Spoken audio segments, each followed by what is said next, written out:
The views and opinions expressed on this program are those of the participants and do not reflect the views of BronxNet or the program underwriters.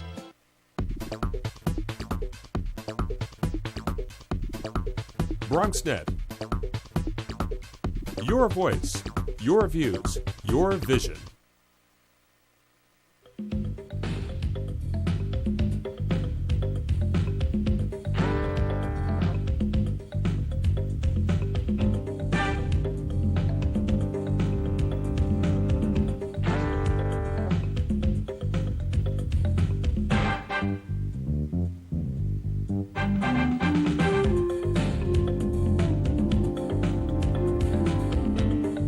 Good evening and welcome to BronxTalk. Recently in the South Bronx there was a showing of an acclaimed film documentary called The Battle for Brooklyn that depicts the story behind the Atlantic Yards project, in particular its placement in an existing community and the use of eminent domain to acquire the land. Underscored in it is the notion of decisions being made about a community's future over the objection of that community. Well, why show it in the Bronx, and why tonight on BronxTalk? Because some in the Bronx see this process as similar to the lack of community self-determination in projects like the recently sealed deal to bring Fresh Direct into the Bronx.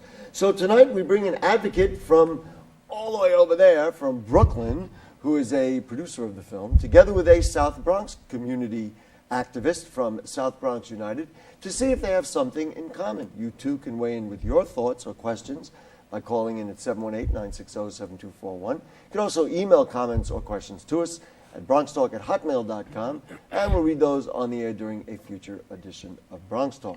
You can also make comments on our brand new BronxTalk Facebook page. But for now, please join me in welcoming from Brooklyn, producer Mychal Galinsky, one of the only people we've ever had from Brooklyn, but thanks for joining us. And from South Bronx United, it's Michael Johnson. Good evening. Thank you for joining us, Mr. Johnson. Thanks for having me.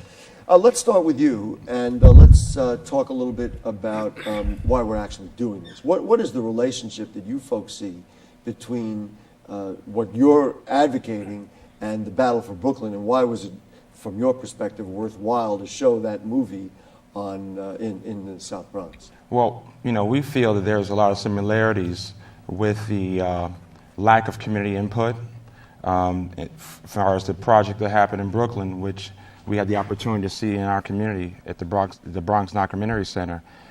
We saw the struggles they went through, which were very similar to the struggles we're going through with this Fresh Direct project, and where the community actually didn't have a democratic process or a real voice to kind of voice some of the concerns, what could be some of the problems that with this project coming to our community, where it's already really high trafficked area, a lot of pollution and things of that nature. So we'll talk about some of the problems that we have right now in that area, and why bring something else to that same area where we have such high rates of asthma and pollution. Yeah, we'll go through the specifics. In a way, there's two ways to look at this. One is the general picture and why we have Mr. Galinsky here, and the other, of course, is the specific about each one of your projects. But just back to that, the general question. Is this a trend? Are we at the beginning of it? Are we at the middle of it? Are we at the tail end of it? Just give me a little perspective from the way you see it as to whether we're doing better in the Bronx as far as having input into things that go on. I think it has to be consistent across the board. I think when there's a project presented or proposed, it should first come to the community, if in fact even the community board, but definitely the community at large. There's plenty of forum space at Lincoln Hospital or wherever Lehman College, where we are now, to give the community an opportunity to sit down, hear the presentation presented to them by EDC, borough president, mayor, who have you. But no, I think it should be a consistent pattern. And I think that same problem happened in Yankee Stadium. It happened with the expansion of the Major Deegan. Luckily, we got notice of that problem before it actually happened. The community was able to give their input. There is a large, and then we're going to get to Mr. Galinsky and the film, which is a fascinating movie, regardless of how you feel about any issue, but it's definitely worth seeing. There is a feeling in the development community, maybe in the political community and in other places, that if we were to do that consistently and give the community that kind of power, authority, or jurisdiction, nothing would get built, and that we'd be in even worse situation than we're in. Well, look what happened in Brooklyn. I'll give you an example of what's happening right now in the Bronx. That community was devastated for development. So supposedly was 5,000 units of residential space. Never happened. They only built the stadium. In the Bronx, if you don't get input from the community who actually live there, you don't know what's going to be really beneficial to them. I mean, we know right now in our area, in the South Bronx, we have what's considered asthma alley, the highest asthma rates, some of the worst pollution in the country. Okay, so if you don't talk to the community about their needs, then you're not really taking into account what's going to affect their well-being and their quality of life. I guess the bottom line is have a dialogue about it, and Definitely. then you can incorporate it in decisions that are being made, even if they don't railroad or stop a project. I'm playing the compromiser here. But what's really development too, Gary? Is it always building 5,000 or 1,000 units of residential housing, or is it creating green space to increase quality of life in our communities? Let's talk about the battle for Brooklyn. I know on our topic is going to say the battle for the Bronx, but Mr. Galinsky, talk to me about the derivation of the film. How did that come about? Well, kind of like this project, what happened was they had this big announcement, this wonderful thing is coming, and that's the way it plays out in the media. And what happens is, if you read that, you go, oh, there's this thing that happened. But it's crazy because nobody in that community even knew it was coming. We all read on the front page of all the newspapers Right. the New Jersey Nets were coming to Brooklyn, and there was going to be this, Madison Square Garden-like facility. And people were excited until they realized it was on top of their houses. I mean, like literally the people who would be displaced by this had no idea it was coming. And that in itself is crazy. And then all the people around them had no idea. And what happened with us is we read about it in the paper, and we live pretty close to there. And I thought, this is nuts. It looks nothing like what's there. I mean, they said there's no homes or businesses there already. There were like 800 people who lived there, and businesses that were doing well, condos that were being converted. And so I was asking my friends and my neighbors, what do you think about this? Did you read about this? And they all said, it's done deal. The governor, the mayor, everyone's behind it. So you went out and put together a film. Yeah, well, what happened was I saw a sign saying stop the project. So I said, there's my way in. I called the number. It was Patty Hagan, who you see in the movie. And immediately she started talking my ear off. And that afternoon I started shooting. You were a filmmaker before that? I was a filmmaker before that. And we tend to make films that are about something that's going on in the media, but from the point of view of somebody who's kind of involved in the story. So you see how it's being perceived, and you see how people are being affected. The New Jersey Nets are coming to Brooklyn. This At fall. this point, whatever activism you or others had, it was interesting, but it ultimately failed. Am I reading that correct? Yes and no. I would say it failed in one sense, and I would hardly say I was not an activist. I tried not to be an activist. You tried to be a filmmaker. I was a filmmaker following someone who was fighting it. So at the end of the film, if you're not with that guy who was fighting it, then we're very bad storytellers. At the same time, we really wanted it to be an even-handed movie that didn't feel like it was preaching to you, because you just turn off if you feel preached to. Mr. Johnson, we ought to get him up here in the Bronx. Even though he's from Brooklyn, he sounds like he's got a pretty clear idea. I'm asking around. Oh, so maybe we ought to show people a clip. Sure, and then I can talk about There's that. a trailer here, so we can see that, and then we also have a clip from the film to give people some perspective. I think it's clear to you, based on what Mr. Johnson said, it's clear to you why we're here, right? You understood what their needs were, and that your film, wow, this is what it's about. It's now about a larger issue. Right. It's not just Brooklyn. And I will say, before you start it, what we did is we reached out to them, and it was mostly after the parking deck was announced to be almost in default, which everybody knew was going to be the case. And that's when we were saying, hey, you guys really need to see this movie and use this as a way to discuss what's going on here. I got some parking garages at Yankee Stadium I might want to sell you if that's what you're because if somebody would buy them, it'll bail us all out. I'll give you $10 a spot. There you go. All right, so this is a battle for Brooklyn. Yep. Do you need to set it up, or we're just watching? I think this is just the trailer, right? This is not just the trailer. Well, this is the trailer, so... Let's watch Battle See for and ye shall Brooklyn believe. here in the borough of the Bronx. Let's take a look.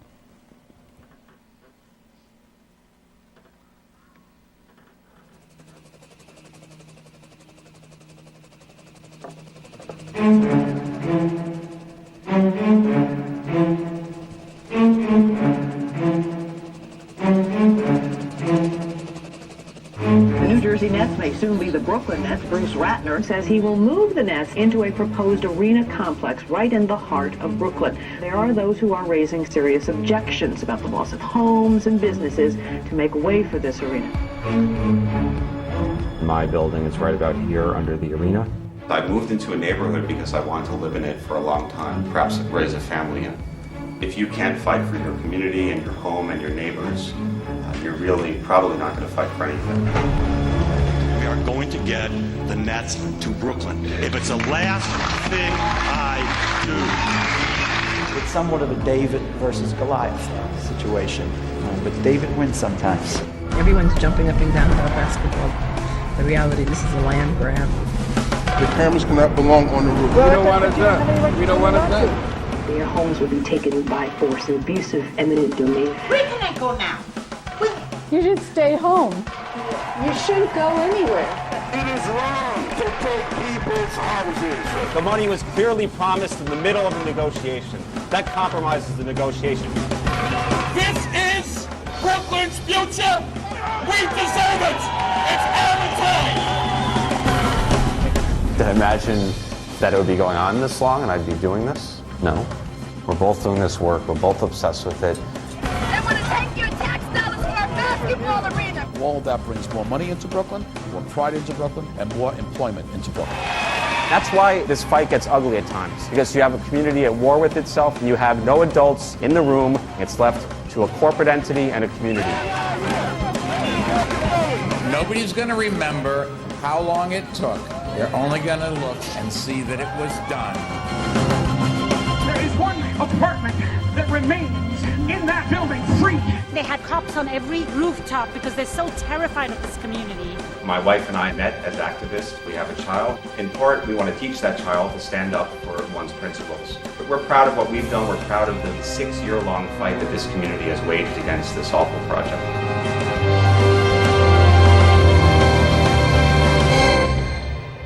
Well, there you go. Just for the movie's sake, where can you see the film? We are playing it all over the place. I'm going to California this weekend. It's showing all over. Right now we're doing educational sales, and hopefully this fall it'll be everywhere. Actually in a theater? Well, no, it's been in theaters all over the country, and it continues to be. And pretty much last year it was on screen in New York at least once a week somewhere in the city. And if you just check battleforbrooklyn.com screenings, it's constantly playing. I'm going to ask this question. Maybe it'll make me sound ugly, but I think it is the balanced question, and that is, isn't there, and I know we all feel as Americans about the sovereignty of someone's home, but isn't there a greater good? And you know what? Unfortunately, some people will have to move, but we can create jobs. We can do something that will be an economic engine that will provide jobs and all kinds of other economic benefits for and image and everything else for the entire borough of Brooklyn by bringing an NBA team here. Unfortunately, someone has to sacrifice, and I'm not saying it's pretty, and I'm not saying it's pleasant, but you know what? There's a greater good here, and something has to give. We got it done. You know, I just wrote a letter to the mayor asking if he would take your home. Mr. Johnson just fell off his chair. Yeah, I did. I just fell off my chair because you're saying creating jobs, and that's like finding weapons of mass destruction in Iraq, right? I mean, it's this fallacy that, they're going to create a whole bunch of jobs, and that's what Well, there will be ticket takers at the arena. How many jobs was created for the residents of Brooklyn? 14 out of the neighborhood? At the point that we finished the movie, there were 14 jobs for local people. Everyone else was coming in the construction. Everyone else was coming from Long Island. And in fact, the community group that was formed to be part of the CBA is being sued by people because they were promised union cards and they were not given them. In fact, they were given apprenticeships fixing somebody's house in Staten Island, unpaid, and these were highly skilled tradespeople. This is how these things go. The jobs claims are always inflated. Let's talk to Mr. Johnson about some of the specifics. Borough President sat in the chair right there, told us there would be at least 30% of the jobs will be to Bronxites. He said Fresh Direct's average wage is $16 an hour, which is not the minimum wage. You don't believe him? You don't think there will be jobs here? You don't think the Fresh Direct deal will bring some progress for the borough of the Bronx? They're proposing to bring 1,000 jobs over 10 years. 30% of which, what you talked about, Well, will the go borough to Bronx. president said at least 30%. Okay, but that's 300 over 10 years. When we have over 15% unemployment rates in this Bronx, in this borough. So that's not even talking about the South Bronx where it's going to be housed, where they're going to bring 2,000 additional truck trips to our community where we already have so many trucks and traffic. And You also have to look at the subsidy per job, too. They're talking about $130 billion in subsidies, which is what, $130,000 per job to create. Let's just go back. I want to just get to this because these are the dialogues that are happening in the Bronx, and it's the dialogue I had with the borough president who was here just a couple of weeks ago. Ultimately, those trucks will be converted to electric trucks. Many of them ultimately, where's their binding commitment to that? If they do not create if they don't buy any other Smith Electric trucks other than what we're paying for out of our tax dollars, where's there a penalty for that? Not in the MOU. It's non-binding. I mean, you say $16 an hour. As an average, they must be adding in management salaries there because the people who actually deliver groceries to people's homes in Riverdale, Westchester, and Manhattan, and not the Bronx, and not the Bronx, are making $8.50 an hour.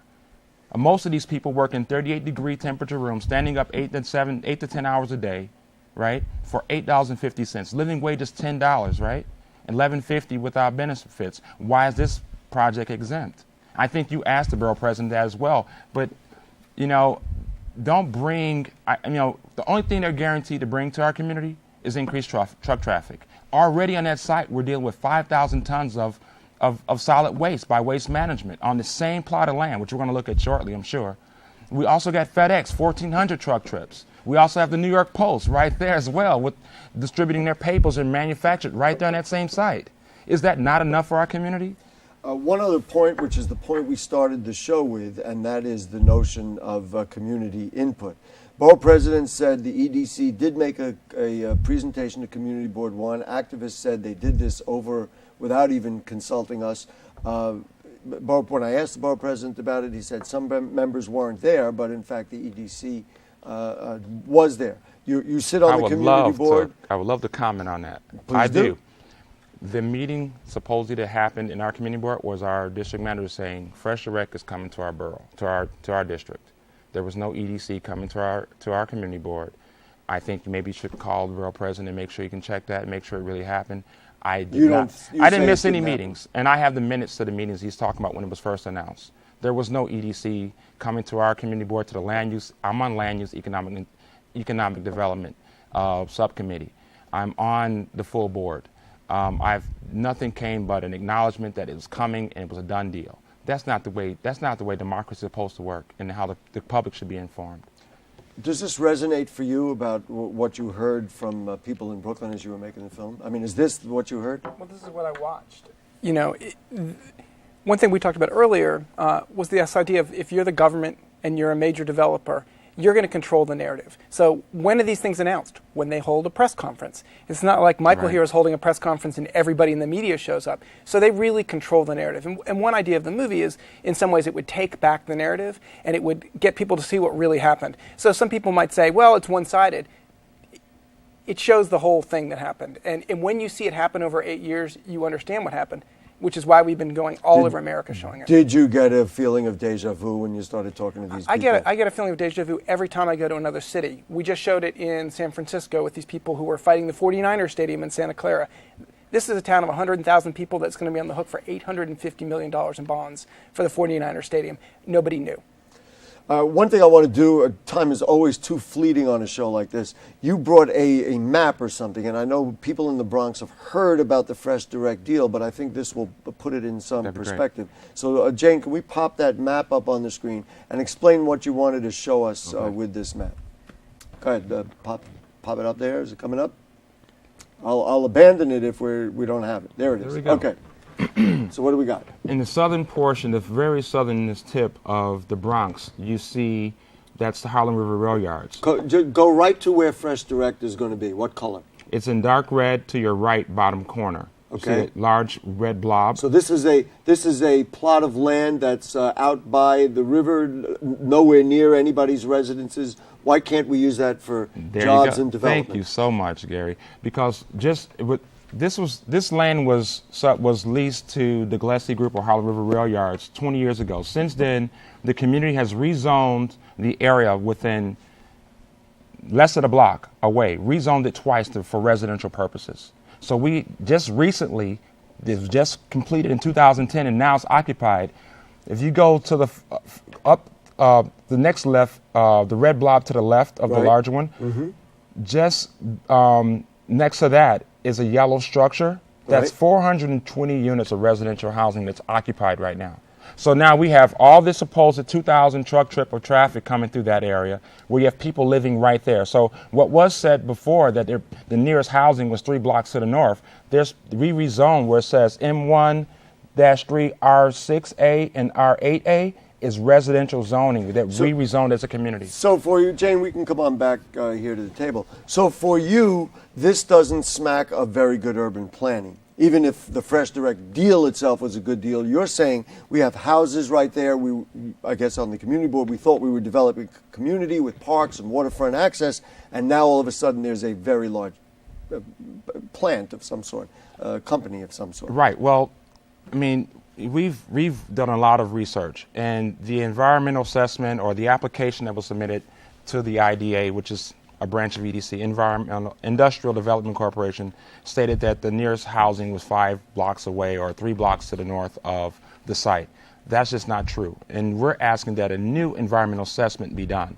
An environmental impact statement is too old. Our president said it was done as of right and there was no ULURP necessary. He said it well. ULURP is one issue, but it's over 100,000 square feet structure. So it does fall under SECRA, which anything under SECRA you have to go back to the environmental impact statement and make sure that it still applies. And their environmental impact statement that was done 20 years ago was supposed to project over the entire 99-year period the worst possible scenario of what could happen.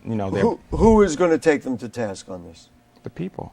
We have to speak up. Will you be going into court or some other form? No, I mean, I think we can do this civilly. I think the community board, I think the community wants the borough president to come and outline the true project and how it's really going to direct in terms of traffic. Listen, we make the proposal in public. In what forum do you think he should do that? He should come to meet privately with you, privately with the community board? Not with me. I mean, I can't make any decisions for the community. I think the community needs to hear the true outline project.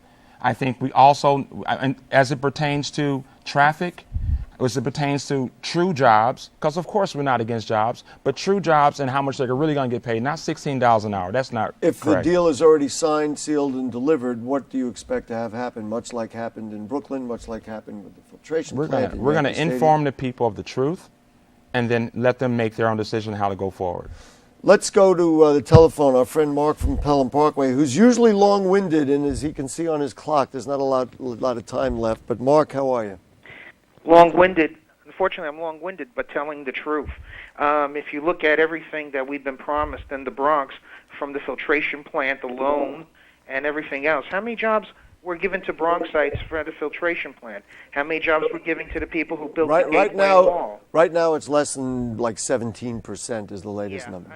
And they said what? And don't forget, those are jobs where you need people to stand in the middle of the streets and the cleaners. All the jobs that pay the big money, they bring people in from Atlanta, they bring people in from Long Island. When I sat in on hearings about doing where the film companies want to come in from Queens and take over the Kingsbridge Armory, the first thing they said is, yes, we'll have some jobs for the community, but film work is very specialized. And they had no problem telling you how everybody in the film industry is working 100%. So they bring people in from all the other states where they're underemployed. Mark, did you have a question, or you just wanted to? Yes, I do. The question I have is there's some things you can think of. Think of Reliance, who has built the Gateway Mall and the one in Manhattan. They're being sued, and now they're pointing fingers at the city on who owns those rights. What's your question? They prove a card What's swap. your question? Well, my question is there any way we can stop this mayor from or why don't we get a project together and build a homeless shelter right near where he lives? Thank you very much. interesting question. Mark is a filmmaker, and so I hope he appreciated your work. To me, the most interesting thing that you've said, Mr. Galinsky, is the fact that you go to other cities. You know, right. We in the Bronx, I mean, we've now reached across the border here and gone to Brooklyn and say, well, there's some relationship. You're saying it's a lot larger than Fresh Direct or even the everywhere, and that's why there's this connection. You know, you've got the Iron Triangle, you've got Shea, you've got Yankee. If each of these communities were united, and you could see that the same playbook gets used, find some people in the community who will support it, and they're gonna get the goodies. Like in this movie, the Reverend Daughtry, who has a long history of really powerful civil rights work and works, runs a church right near the site. He fairly early, stood up and said, we need to really hear what's going on. And then he said, I'm with the project. Well, he gets, I think, 50 tickets a game or an event and a box to give out to the community. So he was given this community slush fund, basically. Well, this is basically what happened with Yankee Stadium. Same playbook. I don't think there's any question about that. Politicians were given tickets. Charles Schumer had his fundraiser at Yankee Stadium. I mean, we know that happened. Right, but that's the playbook everywhere. And if the people can come together, they can see a movie like this. This is what makes it powerful. Like the community came and they saw the movie and they said, we see what this is, and we see that it happened. We see how hard these people fought. And each time you fight, you get a little bit closer to at least getting people to listen. It's really about listening. Is there at this point, and not that I'm in a position to broker a deal, but at this point, is there a compromised position? In other words, personally, I don't see the borough president or others backing off and saying, well, you're right, we'll just not do We'll give Fresh Direct a really good out, and the borough president and the mayor.